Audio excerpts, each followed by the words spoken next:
นี่โกนแม่แกนี่มง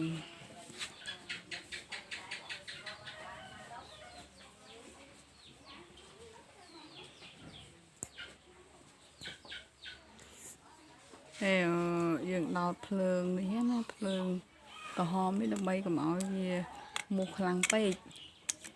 នេះវាកាត់បន្ថយមូសបាន50%ដែរ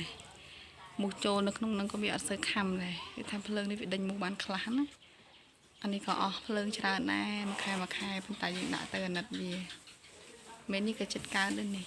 ហើយជា10ថ្ងៃទៀតកើតដែរនិយាយទៅមេគោទាំង3ហ្នឹងផើមទាំង3ហ្មងហើយចម្លងយើងមានខាងក្នុងនោះមានកន្លែងដាក់ច្បងឲ្យស៊ីទៀតគោខាងនេះគោខាងតកែវពួកខ្ញុំថែអញ្ចឹងនិយាយទៅសឹងគ្រប់ផ្ទះហើយដូចគ្នាមានត្រង់ក្នុងត្រង់ក្រៅដាក់ភ្លើងឲ្យអញ្ចឹងគ្រប់ផ្ទះមានមុងក្រៅមុងក្នុងនេះសាច់មុងយើងដេនេះមើលមុខសាច់មុងនេះ